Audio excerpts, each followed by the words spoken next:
Hello everybody and welcome back to Fifield Junction. Today we're going to be looking at another model. We've got a train set today actually, so this will be the first train set I've done, I'm pretty sure. And it's going to be the Royal Train train set. Obviously it's quite an old train set now. I'm not sure how easily you can get it these days.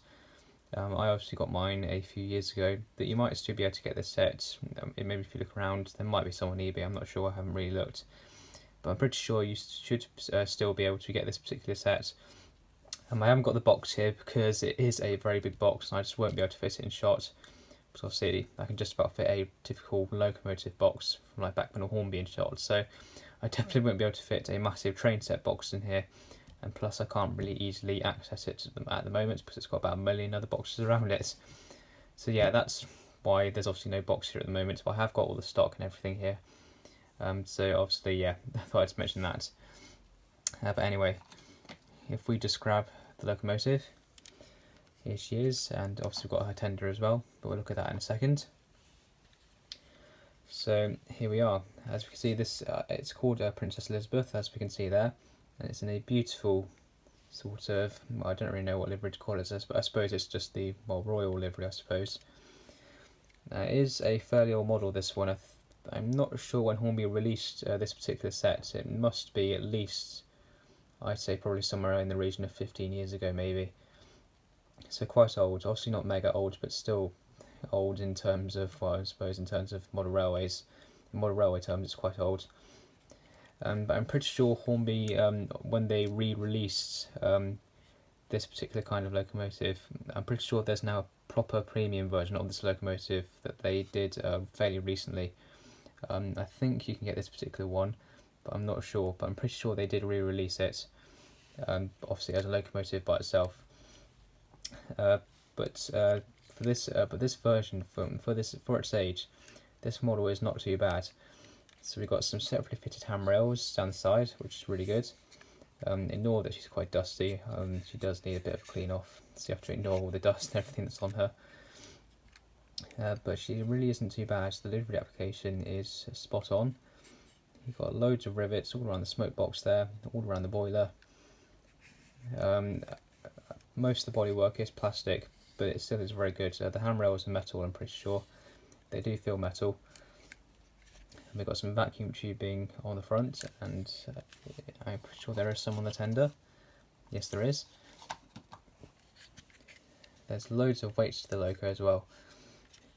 Loads and loads of weights. She's got a nice big heavy chassis inside there. She has got sprung buffers and they are made of metal and they feel really, really good.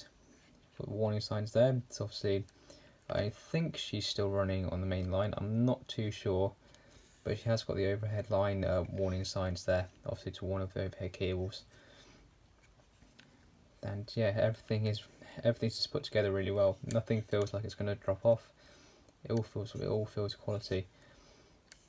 Obviously, all of the wheels are made of metal, as you'd expect. Well, of course, you wouldn't expect anything else, really. In terms of driving wheels, well, I think there's a gear going to, yeah, as we can see, there's a gear there going to the centre driving axle here. Obviously, all of the coupling rods, connecting rods, and everything help drive the other wheels.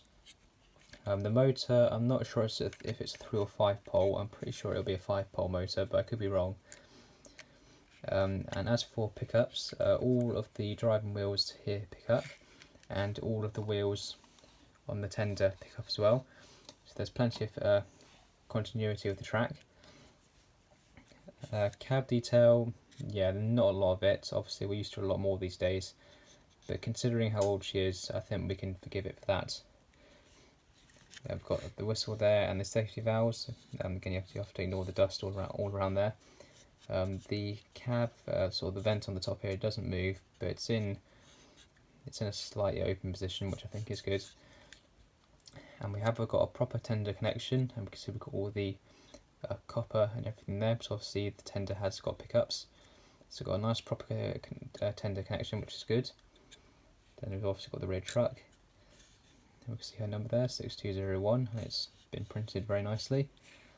And if we go to the other side, again, it's just as good. Again, we've got warning signs. yeah, it's all quality, a beautiful, beautiful model. Obviously, because of her age, she isn't DCC ready, but I have DCC to this particular unit. There is plenty of room inside there for you to fit a chip. And what I did is I hardwired in an 8-pin socket, and there's currently an 8-pin Hornby decoder inside the model here, so that I can run her on DCC. And getting the body off isn't too hard.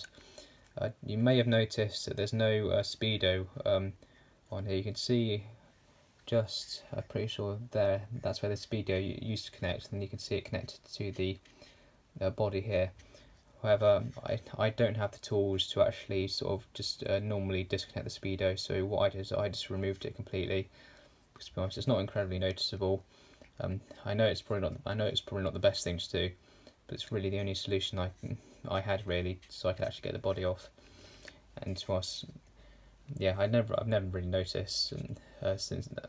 Yeah, you just don't really notice it, to be honest. At least I don't anyway. So yeah, I thought I'd just mention that. But if we grab the tender is just as good. Again, she has got pickups. You can see the connection there, and you can see like the metal plating there and everything. And there's a decent amount of weight to the tender as well. There is a nice big chunky weight inside the tender, because I have taken the body off the tender before. And there is a nice big chunky weight inside the tender there, and it does give her plenty of weight. The coal load is not removable, unfortunately, but you could probably quite easily cover it up with your own coal load, so that wouldn't be too hard. Again, you have to ignore all the dust and everything. I know I need to give her a clean, I really do. But yeah, the tender's not too bad.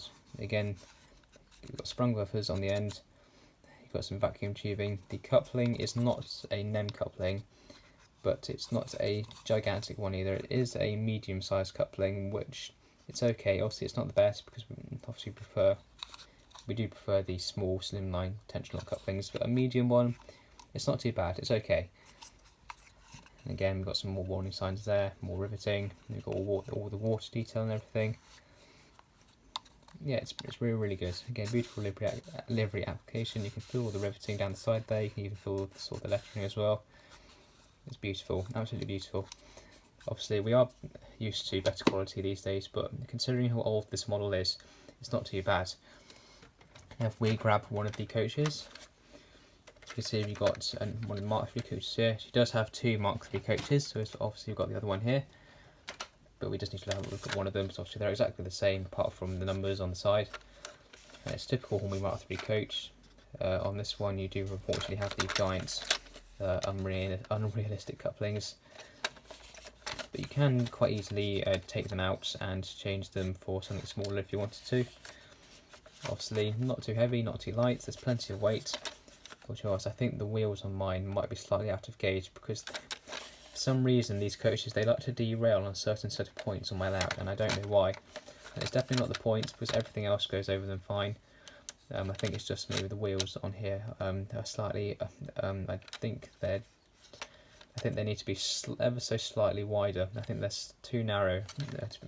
Yeah, so I think they're slightly under the standard gauge for 00, which I think is 14.4 millimeters. I think is the gauge that the wheels are supposed to be. And I'm guessing I think these might be slightly under, so 14.3 or 14.2 or something. But I've never measured them. But yeah, you have to ignore some of the marks on the roof there. I have had this set for quite a while. I've had it for a good number of years, and it's, well, when I first got it, I wasn't incredibly familiar on looking after the models and servicing them and everything. So you might see a few marks here and there, but they have survived fairly well. Now, if we have a look at the final coach, which is a Mark II brake coach, as we can see. So we've got the area here. And again, it's just as good as the Mark III's. Not too heavy, not too light. Now, I'm pretty sure the gauging on this one is absolutely fine, but I'm not sure. But again, you do have the giant couplings, unfortunately, and these ones are not removable. So if you wanted to change these for something smaller and more realistic, you have to do some serious surgery to change these couplings over. But again, it's not too bad. A decent amount of detail. Obviously, it's not amazing, but it's there. Again, a beautiful livery application. yeah, I don't really know what else to say. She's very good. Fantastic. She's absolutely fantastic. So the next thing to do is to put everything on the track and see how she runs.